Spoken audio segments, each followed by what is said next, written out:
day 45, and here we are walking up Castle Hill. And if you're watching this on the day that we release it, it's Good Friday. And Good Friday is a day that we remember Jesus' sacrifice. We remember the cross.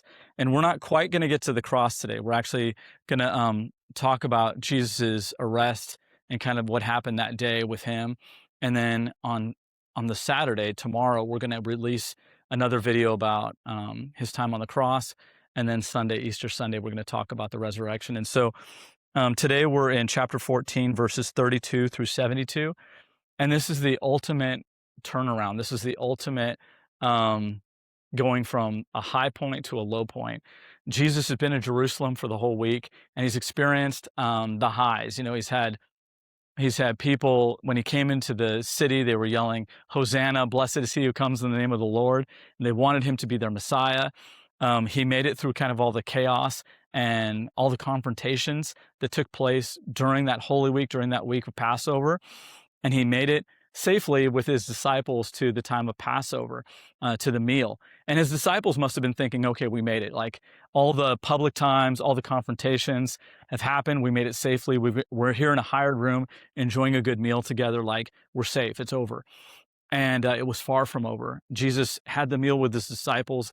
They sang a hymn, and then they went down to the Garden of Gethsemane to pray. And during that time in the Garden of Gethsemane is where the first kind of reversal happens. His disciples, who he's desperate for them to pray with him, desperate for them to stand with him in this difficult time that's to come, and they all fall asleep on him. And so Jesus is praying by himself, and he's experiencing the first disappointment of the night. And then Judas comes in, and he betrays him. The temple guard takes him and arrests him, and they take him off to a trial for blasphemy. And Jesus is experiencing just low upon low upon low upon low.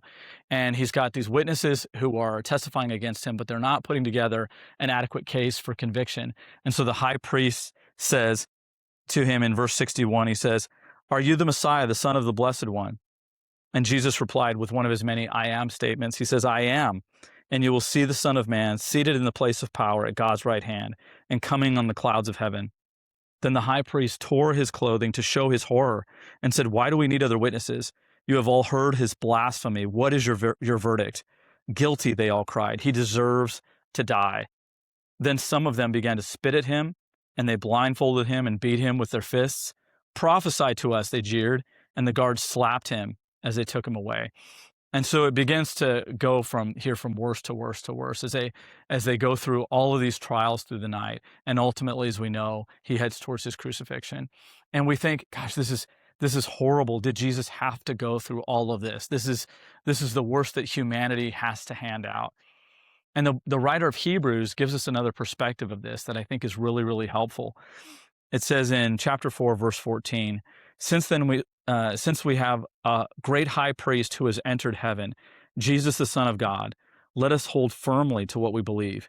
This high priest of ours understands our weaknesses, for he faced all the same testings we do, yet he did not sin. So let us come boldly to the throne of our gracious God. There we will receive his mercy, and we will find grace to help us when we need it most.